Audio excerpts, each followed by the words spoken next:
সরকার তারেক রহমান সরকার আসার পরে 4-5 মাস যাচ্ছে, আমরা সেই অর্থে সরকারের বড় কোনো সমালোচনা করিনি। আমরা বলেছি যে সরকারকে আমরা 6 মাস সময় দিতে চাই, অন্তত বছরখানেক সময় দিতে চাই। 1 বছর যাওয়ার আগে একটা সরকারকে পরিপূর্ণভাবে সফল না ব্যর্থ, খারাপ না ভালো, স্বৈরাচার কি স্বৈরাচার না, এই বিবেচনা কোনোভাবে করা যায় না। ইউনূসের ক্ষেত্রে আমরা এই কাজটাই করেছিলাম। ইউনূসের ক্ষেত্রে আমরা 6 মাস সময় নিয়েছিলাম, 6 মাস পরে আর সব সহ্যের বাঁধ ভেঙে গিয়েছিল। মানুষজন আমাদেরকে কিছু প্রশ্ন করছে, আমরা কি আমেরিকার কলোনিতে রূপ নিতে যাচ্ছি? খুব সাধারণ মানুষের প্রশ্ন। আমরা কিছুক্ষণ আগে লাইভে ছিলাম, সেই লাইভে দেখলাম মানুষ আমাদেরকে প্রশ্ন করছে, আমরা কি আমেরিকার কলোনি হয়ে যাচ্ছি, আমরা কি আমেরিকার উপনিবেশ হয়ে যাচ্ছি? আমার কেন যেন মনে হচ্ছে যে আজকে থেকে 200 বছর পরে বাংলাদেশের যদি এরকম ইতিহাস লেখা হয় যে ওই যে পলাশীর প্রান্তরে মির্জাফর যা করেছিল, সিরাজউদ্দৌলাকে হারানোর পরে মির্জাফর তাকে নবাব বানানো হয়, পুতুল নবাব, তারপর আস্তে আস্তে এই বাংলার স্বাধীনতা অস্তমিত হয়। 200 বছর লাগলো সেই স্বাধীনতা আবার ফিরে পেতে। এমন যদি লেখা হয় যে 5ই আগস্ট 2024 একটা অভ্যুত্থান ঘটানো হয়েছিল এবং সেই অভ্যুত্থান ঘটানোর মধ্যে দিয়ে এই বাংলাদেশে ইউনূস নামে একটা পুতুল নবাব বসানো হয়েছিল, এবং তারই ধারাবাহিকতায় তারপরে আমার কাছে ভাবতে খুব কষ্ট লাগছে যে এই তারেক রহমান সরকার, যেখানে তারেক রহমানের এখনো তার বডি ল্যাঙ্গুয়েজ, তার কোনো কর্মকাণ্ডের এখনো মেজর কোনো বিচ্যুতি আমরা খুঁজে পাই নাই, মেজর কোনো বিচ্যুতি। হ্যাঁ, দেশ পরিচালনায় কিছু বিষয় করছে, কিন্তু তার বলতে, যেমন শেখ হাসিনার ক্ষেত্রে অংশ বলা যেত শেখ হাসিনা এটা কি বললো, ওইটা কি করলো, তারেক রহমানের ক্ষেত্রে এখনো ওইরকম সুস্পষ্টভাবে বলা যাচ্ছে না। কিন্তু এই যে ঘটনাটা ঘটালো সংসদের দক্ষিণ প্লাজায় আমেরিকান স্টাইলে আমেরিকাকে দিয়ে বাংলাদেশে 55 বছরের বাংলা স্বাধীন বাংলাদেশে প্রথমবারের মতো আমেরিকাকে কেন সংসদ ভবনে এখানে জায়গা দিতে হলো? আমেরিকার স্বাধীনতা দিবস উদযাপন করবে, ঢাকা শহরে জায়গা কম ছিল। এটা অবশ্যই আমেরিকার কোন একটা চাল বা কোনো একটা সিগনিফিকেন্ট কিছু। আমেরিকা চেয়েছে বাংলাদেশকে দেখাতে, পৃথিবীতে দেখাতে যে বাংলাদেশে দেখো, বাংলাদেশের সংসদ ভবন আমাদের একেবারে মুঠের মধ্যে। আমরা চাইলে বাংলাদেশের সংসদ ভবনে গিয়ে আমাদের জাতীয় সঙ্গীত বাজাইতে পারি, এবং তাদের যত লোকজন আছে দেখো আমার সামনে এসে কেমনে বসে থাকে। সেখানে বাংলাদেশের পররাষ্ট্রমন্ত্রী আছে, বাংলাদেশের স্বরাষ্ট্রমন্ত্রী আছে, ওই তথাকথিত বিরোধী দল, আমি জামাতকে বিরোধী দল বলতে রাজি না। জামাত একরকম সরকারের পার্টি, বিএনপির পার্টি, সেই জামাতের আমির, তারপরে আমি এক ঝলক বোধহয় শফিকুল আলমরেও দেখলাম, এরপর মায়ের দোয়ার তুলি, এরা সবাই ওখানে আছে। এর বাইরে আরো কিছু চেহারা দেখেছি, যে চেহারাগুলোকে ওই যে মার্কিন $29 বিলিয়ন বলে না, এই $29 বিলিয়ন যাদের কথা ধারণা করা হয়, সন্দেহ করা হয় $29 বিলিয়ন ভাগ পেয়েছিল, এই লোকগুলা সব জমায়েত হয়ে আমেরিকার স্বাধীনতা দিবস পালন করছে। কিভাবে পালন করছে দেখেন, খবরটা হচ্ছে কিরকম, মানে এটা আসলে আমার কাছে অবাক লাগতেছে যে স্বাধীন সার্বভৌম বাংলাদেশকে আজকে এই জায়গাটা যদি, এই জায়গায় আজকে আমেরিকার স্বাধীনতা দিবস এখানে পালন করতে দিবে ভারতের স্বাধীনতা দিবস পালন করতে। ভারতের স্বাধীনতা দিবস পালন করলে ভারত বিরোধীরা তো সরকারকে পারলে ফেলাই দিবে পাকিস্তানের স্বাধীনতা দিবস পালন করতে। আমরা দিব না, আমরা মানবো না পাকিস্তানের স্বাধীনতা দিবস পালন করা। আমেরিকাকে দিতে হয়েছে, মানে আমেরিকা কি এমন হয়ে গেছে, এই সরকারের ভিতর থেকেও কি এরকম ভয় যে আমেরিকা ভেনেজুয়েলার প্রেসিডেন্ট মাদুরোকে তুলে আনতে পারছে, আরে আমারে না কবে তুলে নিয়ে যায়, এরকম কোনো বিষয় আছে যে আমেরিকা, আমার বড় ভাই আমেরিকা হ্যাঁ খায়েশ করছে আমার সংসদ ভবনে একটা অনুষ্ঠান করবে, আমি তাদের দেই, আমাদেরকে তুলে নিয়ে যাবে কিনা, নাকি ইরানের মতন ঘটায় ফেলবে? খবরটা ছিল এরকম, জাতীয় সংসদের দক্ষিণ প্লাজায় যুক্তরাষ্ট্রের 250তম স্বাধীনতা দিবস উদযাপিত। আচ্ছা, আমি আমার আলোচনার পাশাপাশি আপনাদেরকে ছবিগুলো দেখালাম, দেখেন সেই ছবিগুলো দেখে আপনার কাছে কোথাও একটু খটকা লাগে কিনা? আমাদের কাছে খটকা লেগেছে। বাংলাদেশ ও যুক্তরাষ্ট্রের মধ্যকার দীর্ঘস্থায়ী দ্বিপক্ষীয় সম্পর্ক এবং পারস্পরিক অংশীদারিত্ব আরো সুদৃঢ় করার প্রত্যয়ের মধ্যে দিয়ে জাতীয় সংসদের দক্ষিণ প্লাজায় উদযাপিত হয়েছে যুক্তরাষ্ট্রের 250তম স্বাধীনতা দিবস। শনিবার ঢাকাস্থ মার্কিন দূতাবাসের উদ্যোগে আয়োজিত এক বিশেষ মিউজিক্যাল পারফরমেন্সের মাধ্যমে দিনটি উদযাপন করা হয়। অনুষ্ঠানে দুই দেশের বন্ধুত্বপূর্ণ সম্পর্ক, পারস্পরিক আস্থা এবং ভবিষ্যৎ সহযোগিতার নানা দিক নিয়ে আলোচনা করেন বিশিষ্টজনেরা। অনুষ্ঠানে জাতীয় সংসদের deputy speaker barrister Kaiser Kamal দুই দেশের ঐতিহাসিক ও সাংস্কৃতিক মেলবন্ধনের কথা তুলে ধরেন। তিনি বলেন, বিখ্যাত মার্কিন স্থপতি লুই কান যেমন বাংলাদেশের সংসদ ভবনের নকশা করে ইতিহাস গড়েছেন, ঠিক তেমনি বাংলাদেশি আমেরিকান প্রকৌশলী ফজলুর রহমান খান যুক্তরাষ্ট্রের স্থাপত্য শিল্পে অনন্য অবদান রেখেছেন। 1971 সালের মুক্তিযুদ্ধে, লাইনটা খেয়াল করবেন, 1971 সালের মুক্তিযুদ্ধের সময় মার্কিন কিংবদন্তি শিল্পী জন হ্যারিসনের কনসার্ট ফর বাংলাদেশের কথা স্মরণ করে তিনি বলেন, রোববার এই সঙ্গীত আয়োজন মূলত সেই একই মানবিক ও সাংস্কৃতিক চেতনারই ধারাবাহিকতা।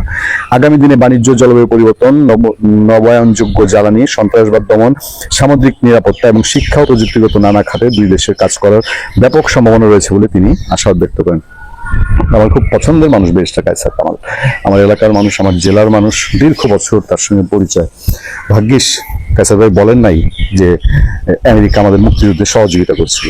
মুক্তিযুদ্ধের সময় জর্জ হ্যারিসনের সেই গান, কিন্তু এই কথা তো আমরা ভুলে যাইনি যে মুক্তিযুদ্ধের সময় ৭ম নৌবহর বঙ্গোপসাগরে পাঠিয়েছিল আমেরিকা, বাংলাদেশ যেন স্বাধীন না হতে পারে। পাকিস্তানকে জেতানোর জন্য যত রকম কুচেষ্টা করা দরকার সব আমেরিকা তখন করেছিল। যুক্তরাষ্ট্রের রাষ্ট্রদূত তার বক্তব্যে 19৭৬ সালের ৪ জুলাইয়ের ঐতিহাসিক ঘোষণা উদ্ধৃতি দিয়ে বলেন, আমেরিকার প্রতিষ্ঠাতা ঘোষণা করেছেন সব মানুষ সমান। তিনি জানান, ২৫০তম স্বাধীনতা দিবসে আমেরিকা ফার্স্ট নীতির আলোকেই বিশ্বব্যাপী অংশীদারিত্ব জোরদার করতে যুক্তরাষ্ট্র প্রতিশ্রুতিবদ্ধ। বাংলাদেশ যুক্তরাষ্ট্র সম্পর্ক আরো সুদৃঢ় করার উপর জোর দিয়ে তিনি ইন্দো প্যাসিফিক অঞ্চলের টেকসই নিরাপত্তা, আঞ্চলিক শান্তি রক্ষার্থে ভবিষ্যৎ সহযোগিতা প্রধান ভিত্তি হিসাবে উল্লেখ করেন। আমেরিকা বলছে, যুক্তরাষ্ট্রকে বাংলাদেশের পরীক্ষিত বন্ধু হিসেবে আখ্যায়িত করে জাতীয় সংসদের বিরোধী দলীয় নেতা ডক্টর শফিকুর রহমান বাংলাদেশে আশ্রয় নেওয়া লাখ লাখ রোহিঙ্গা শরণার্থীর মানবিক সংকটে যুক্তরাষ্ট্রের ধারাবাহিক সহায়তার প্রশংসা করে তিনি বলেন, পারস্পরিক স্বার্থ, আঞ্চলিক সহযোগিতা, স্থিতিশীলতা ও গণতন্ত্র রক্ষার ভিত্তিতে দুই দেশের এই সম্পর্ক ভবিষ্যতে আরো সুদৃঢ় হবে। জামাত ইসলাম বাংলাদেশের স্বাধীনতা চায়নি, আমেরিকাও বাংলাদেশের স্বাধীনতা চায়নি। এবং দেখেন আজকে সেই আমেরিকাকে তারা আপনার এই বাংলাদেশের এত ক্লোজ করতেছে, এত ঘনিষ্ঠ করতেছে। এই আমেরিকাই ইসরায়েলে ফিলিস্তিনি মুসলমান ভাইদেরকে ইসরায়েলকে দিয়ে মেরে শেষ করে দিচ্ছে প্রতিটা মুহূর্তে। আচ্ছা, একজন প্রশ্ন করেছে আমাদেরকে, জামাত কি মানে ইসরায়েল আমাদের ফিলিস্তিনি মুসলিম ভাইদের ছেড়ে দিয়ে তারা আমেরিকার পক্ষে দালালি শুরু করেছে? এই কথা তো আমরা ইলেকশনের আগে শুনতাম যে আমেরিকান এমবেসি একদম উঠে পড়ে লেগেছে বাংলাদেশের দুঃখিত বাংলাদেশে জামাত ইসলামীকে নির্বাচিত করার জন্য। অদূর ভবিষ্যতে যদি সত্য হয়ে থাকে, অদূর ভবিষ্যতে এই যে আওয়ামী লীগকে এখন নাই, আওয়ামী লীগকে চাইতেছে তারা নিষিদ্ধ করে দিবে, আওয়ামী লীগ নিষিদ্ধ করে যদি আগামী দিনে বিএনপিকে পুরোপুরি কোণঠাসা করে জামাতকে ক্ষমতা আনার চেষ্টা করে, তখন বিএনপি কি করবে? আমি গত কয়েকদিন আগেই একটা আলোচনায় আপনাদেরকে বলেছিলাম যে আমেরিকার রাষ্ট্রদূতের মতিগতি কিন্তু সুবিধার না। এই যে এখনো যে সেই হাপিটার হাঁসের মতন সে এমন কিছু উদ্যোগ নিচ্ছে যেগুলো মিন করে যে আমেরিকা আবার কোনো একটা বাংলাদেশে কোনো একটা অঘটন ঘটানোর জন্য প্রস্তুতি নিচ্ছে কিনা। আমি অত্যন্ত মর্মাহত যে আমেরিকা কখনো কারো ভালো বন্ধু হয় না, এটা পৃথিবীতে প্রতিষ্ঠিত সত্য। ফলে আমি খুব অবাক হচ্ছি যে বাংলাদেশে আমেরিকার এত বড় অনুষ্ঠান বিএনপি সরকার দক্ষিণ প্লাজায় আয়োজন করলো, যে দক্ষিণ প্লাজায় তোফায়েল আহমেদের মতন কিংবদন্তি মানুষের জানাজা হয় না, জানাজা হতে পারে নাই, সেই দক্ষিণ প্লাজা দিয়ে দেওয়া হচ্ছে আমেরিকাকে। সেই দক্ষিণ প্লাজা দিয়ে দেওয়া হয় হাদির মতন একজন রাজনীতিবিদের জানাজার জন্য। এর চেয়ে লাখ বাংলাদেশে আর কিছুই হতে পারে না।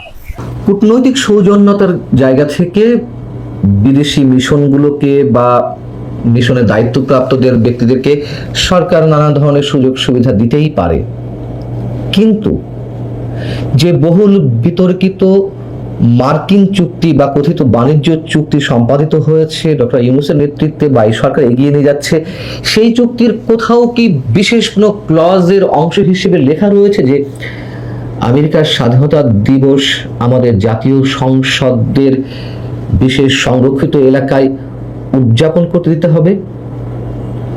পৃথিবীর আর কোনো দেশ তাদের এমন কোনো গুরুত্বপূর্ণ স্থানে বিদেশি কোনো রাষ্ট্রের স্বাধীনতা দিবসে অনুষ্ঠান উদযাপন করতে দিবে? মনে করুন মার্কিন যুক্তরাষ্ট্রের যে ক্যাপিটাল হিল, সেখানে কখনো কোনো দিন আমাদের স্বাধীনতা দিবস বা বিজয় দিবস উদযাপনের মতন ন্যূনতম কোনো সুযোগ পাওয়ার বিষয়টি কি কেউ কল্পনা করতে পারে? মার্কিন দূতাবাস কেন তাদের স্বাধীনতা দিবস উদযাপনের জন্য আমাদের স্পর্শকাতর একটি স্থান বেছে নিল? কেন সরকার এখানে তাদের অনুষ্ঠান করার অনুমতি দিল? এমন তো না যে জাতীয় সংসদের দক্ষিণ প্লাজার মতন জায়গাতে মার্কিন দূতাবাস তাদের স্বাধীনতা দিবস উপলক্ষে যে অনুষ্ঠানের আয়োজন করেছে সেখানে হাজার হাজার মানুষের বসার জন্য সুশৃঙ্খলাপূর্ণ একটা পরিবেশের প্রয়োজন হবে। কজন মানুষ উপস্থিত ছিল সেখানে? এবং এই বিষয়গুলো নিয়ে অনেক ধরনের প্রশ্ন উঠছে, প্রশ্নগুলো ওঠাটাই স্বাভাবিক।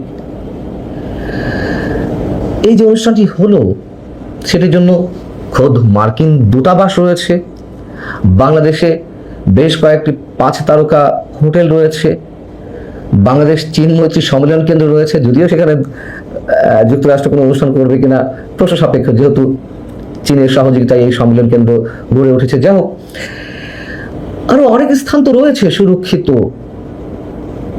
এবং বিশেষভাবে সুশৃঙ্খলিত, সেই সব কোনো জায়গায় যুক্তরাষ্ট্রের বাংলাদেশস্থ মিশন তাদের অনুষ্ঠানটি না করে কেন আমাদের জাতীয় সংসদের মতন স্পর্শকাতর একটি স্থানকে বেছে নিল?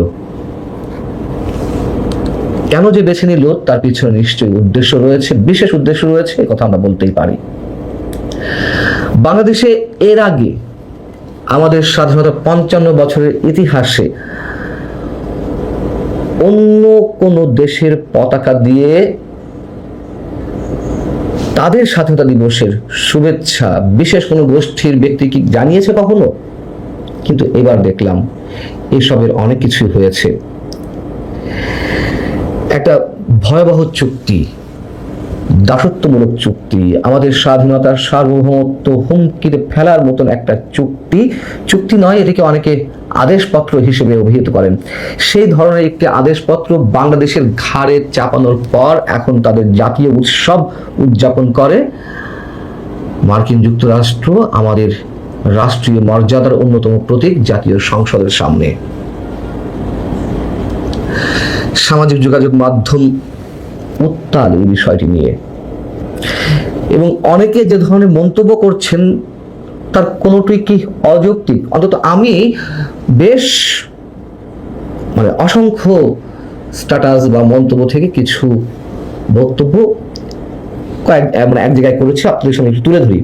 কে একজন বলছেন যে রাষ্ট্রীয় গুরুত্বপূর্ণ স্থানে অন্য কোনো দেশের স্বাধীনতা দিবস বা অনুষ্ঠান উদযাপন করাকে দেশের প্রচলিত আইন, প্রোটোকল এবং জাতীয় মর্যাদার পরিপন্থী হিসেবে কেন ধরা হবে না?